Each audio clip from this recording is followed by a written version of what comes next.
This is KUGAN CASSIUS for Rifle TV in association with Macklin's Gym. We're in Belfast here for the final press conference for Frampton Quick. With me, I've got Joe Gallagher. Didn't think you were coming here today, Joe. Eddie sent a tweet out to say you were packing Manchester with Crawler. Don't know where they got that one from. I don't know. Even you bit on that one, KUGAN. You know what I mean? So I've just asked Paul Speak now. Can he book me out for a few pantomime roles over the Christmas period as the baddie like? So listen, great reception that today. Wasn't it? Fantastic and great to see them coming out. And this fight has really caught fire over here, hasn't it? I know it was a frosty reception for Team Quig and also Eddie Hearn, but you know they're passionate over here about their boxing, and you know it goes to show today. Yeah, of course it is. Listen, like I said in the press conference, when you look at fighting cities in the UK, Liverpool, Belfast, Manchester, it's shown time and time again over the years that they're good working class fight cities, they know the boxing, and them three cities have been very good in amateur tournaments over the years, and they've got good grassroots in boxing, and like I say, the fans, they're knowledgeable, and they know themselves by the response here that Carl Frampton needs all the support he can, and they're out to support him because he's in one hell of a fight. Just talking to Shane McGuigan there, and you know I spoke to him about your comments throughout this week about this fight, you know, will go early. He believes that you don't really believe that, and you are just saying those comments.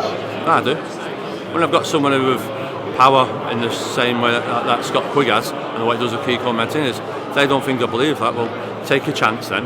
Don't bamboozle us and don't run. Come and have the shootout early on then, and we'll soon see who's right or wrong. But they won't. I think what I don't want this fight to end up being is like a Mayweather-Pacquiao where he decides to box on the back foot and bore everyone, and like the man today there said, just get in there and go windmilling and that's it. And I do believe, I really do believe, if we catch him early and he does what I think he will do, and he's got a habit of doing, Quigg will knock him out.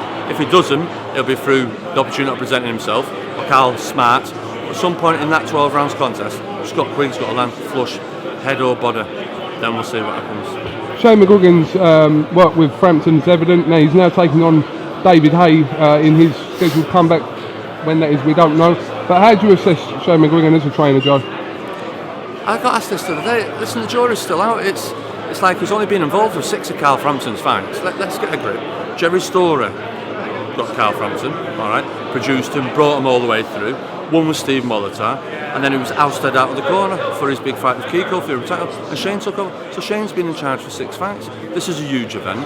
There's lots of hype and media profile, and you can see what's happening there with Cyclone Promotions and the brand, and what they're trying to do, have everything in-house. This has got some talented amateurs that have turned pro and gone with him.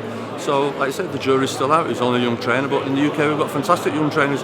Gary Lockett, a really good young up-and-coming trainer. Do you understand? We're blessed in the UK to have so many talented coaches.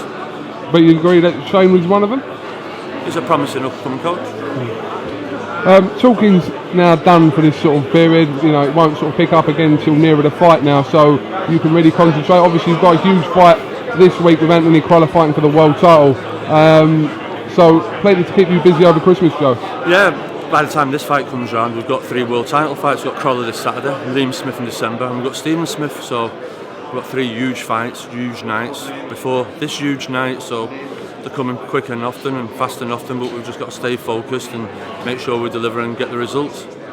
And listen, can't wait for this one neither, but like I say, this will be just put to bed now, moved on. We know Carl, we're not going to sit there for the next 3 months studying him.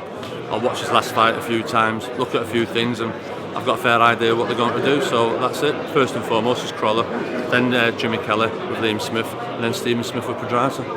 So just coming back to obviously the 3 press conferences we've just had, Carl Frampton's making it very vocal about his dislike of you and Eddie Hearn. What do you make of that?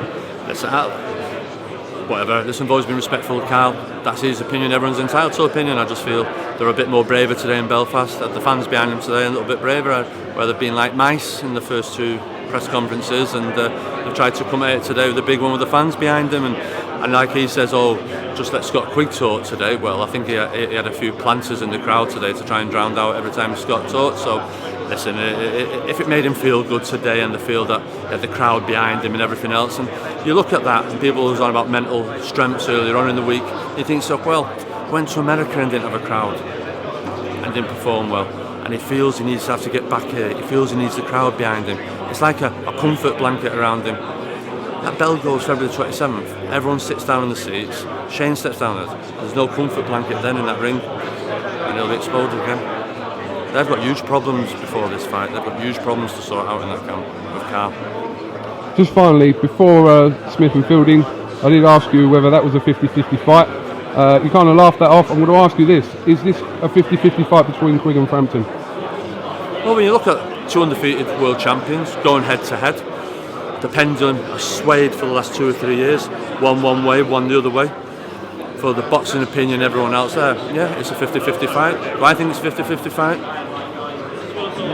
No, I wouldn't say so. I'd favour Quigg in a 65-35 type of fight. But that's not being disrespectful for Carl, but it's just that we've got many styles to deal with Carl Frampton. They haven't got that many. And that's got to be the key to this fight. There's so much more to come from Scott Quigg. Alright Joe, listen, thank you very much for talking to IFL TV. Yeah, no problem. Good to see you today, and we'll catch up with you tomorrow at the Anthony Crowe press conference. Yeah, that's got to be lively. No. Might shock you. Yeah, sound. Cheers Joe. Cheers, KUGAN.